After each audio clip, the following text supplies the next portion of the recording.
La historia de la radio comienza con la propagación de las ondas electromagnéticas, que fue formulada por James Maxwell en 1873, producto de sus experiencias al respecto en la década anterior. Maxwell se percató de que campos eléctricos variables creaban campos magnéticos variables y viceversa, gracias a lo cual podía generar ondas electromagnéticas que se propagaban en el espacio. Las teorías de Maxwell fueron puestas en práctica por Heinrich Hertz en 1888. Logró crear artificialmente ondas electromagnéticas y detectarlas a través de un carrete o bobina de Ruhmkorff, un dispositivo creado por Ernst, con el cual demostró que las ondas tenían características similares a la de la luz y se movían a una velocidad semejante. Antes de que la radio se inventara, surgieron dos importantes inventos a inicios y a mediados del siglo XIX. La pila voltaica, creada por Alessandro Volta, era literalmente una pila capaz de producir campos eléctricos, hecha con discos de plata y discos de zinc, colocados de forma alterna y separados por discos de cartón mojado en salmuera. Esta pila se conoce como pila voltaica y fue la precursora de las modernas baterías. El telégrafo, creado por Joseph Henry y mejorado por Samuel Morse, que era un artefacto capaz de enviar y recibir señales eléctricas transmitidas a lo largo de un cable conductor, traduciéndolas luego en un mensaje escrito gracias a un código numérico. Otro antecedente importante fue la invención de la telefonía, obra de Graham Bell, presentado en 1875, semejante al telégrafo. Este invento podía transmitir el sonido de la voz humana a través de cables conductores, bajo la forma de impulsos eléctricos. Y por último está el invento del soviético Alexander Popov, quien inventó la antena y realizó con ella las primeras transmisiones de ondas electromagnéticas a corta distancia. Marconi demostró a la Marina y al Ejército las aplicaciones de su invento, y por eso es recordado como el creador de la radio, aunque muchos creen que existe una evidencia del robo Marconi a Tesla.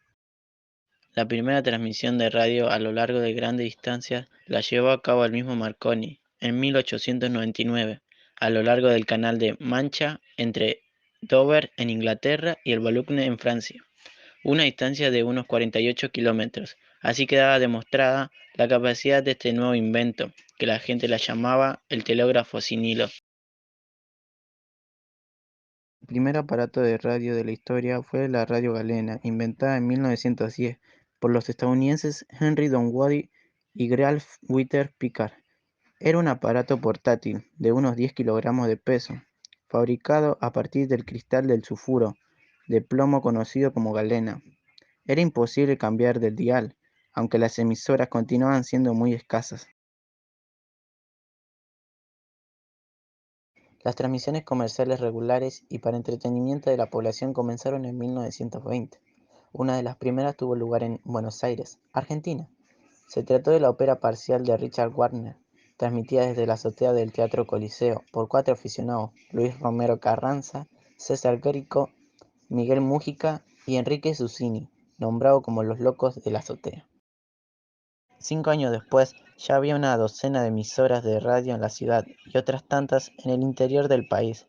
Las transmisiones tenían lugar en horarios breves del atardecer hasta medianoche.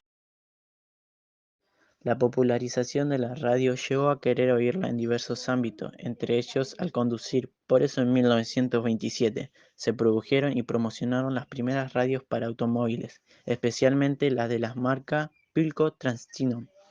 Desde entonces, la asociación entre la radio, el productor de música y el automóvil no se detuvo, valiéndose del hecho de que la vista ha de estar ocupada durante el manejo, pero no así el sentido del oído.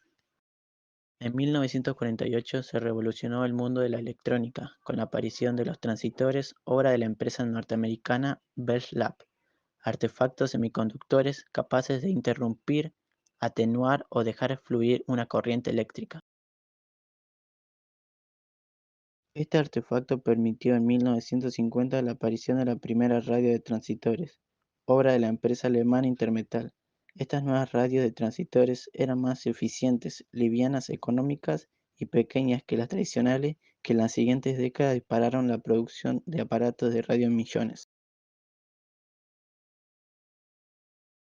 Para que los primeros pasos en la televisión pudieran darse, primero debieron lograr los siguientes hallazgos tecnológicos: la fotografía y el cine. Los primeros éxitos en conservar las imágenes y ponerlas en movimiento se lograron durante el siglo XIX, cuando la técnica fotográfica logró sus primeras fotografías de larga exposición a la luz, ampliando técnicas que se fueron modernizando hasta permitir a finales del siglo que las primeras imágenes en movimiento se capturaran y se produjeran una larga serie de fotografías que se sucedan a una velocidad constante, dando la impresión del movimiento. El teléfono, la capacidad de transmitir la voz humana codificada en impulsos eléctricos, fue el fundamento para la aparición del teléfono. Y la radio, como hemos explicado anteriormente. La historia de la televisión inicia con la invención del disco de New Code en 1884. Fue un primer intento por capturar imágenes en movimiento, aunque no logró llevarse eficazmente a la práctica, pero sirvió para el desarrollo de los primeros sistemas de televisión a principios del siglo XX. Se acercaban a la idea del electrodoméstico fundamental que es hoy, pero no tal y como lo conocemos. Fue solo unos años después, en 1900, cuando se popularizó la palabra, cuando nació el concepto de televisión, por parte del ruso Konstantin Persky, un científico que utilizó la palabra en el primer Congreso Internacional de Electricidad, aunque aún no quedaría hasta conocer la caja como la conocemos a través de la imagen y de la historia. La primera vez que apareció algo en la pantalla de televisión fue el 26 de enero de 1926. La protagonista era la marioneta de un inventor, John Lloyd Barnes. Este siempre creyó en la posibilidad de transmitir imágenes por ondas al igual que la radio. Sin embargo, era una concepción muy avanzada para la época. Por eso, los inversores no concedieron financiaciones para su desarrollo. 2 años después de la primera experiencia, en concreto el 26 de enero de 1926, Wright mostró en Londres que su sistema funcionaba. En 1927, las distancias se alargaron. Wright consiguió transmitir imágenes en Glasgow y Londres. Un año más tarde repitió la experiencia ampliando la distancia de Londres a Nueva York por medio de señales de radio. En 1927 la BBC realizó su primera emisión pública. En Estados Unidos tardó un poco más. La NBC y la SBC emitieron en 1930. Sin embargo, los primeros que usaron este sistema para hacer más efectiva su publicidad fueron los nazis. En 1931, Vladimir inventó el iconoscopio en los laboratorios de la REK. Era un tubo electrónico que permitió reemplazar a todos los sistemas televisivos. Este adelanto revolucionó la industria y permitió la aparición de la televisión eléctrica. Las primeras transmisiones regulares de TV electrónica ocurrieron en 1937 en Francia e Inglaterra, para dar paso a lo que sería la era dorada de la televisión a mediados del siglo XX, cuando empezó a difundirse en el mundo entero y surgieron diversas estaciones de emisión en cada uno de los países del mundo. La segunda gran revolución fue la llegada de la televisión de color, gracias al desarrollo de los tubos catódicos, con 3 cañones. Esta tecnología hizo que en los años 50 se fabricasen televisiones a color de forma masiva por el mundo.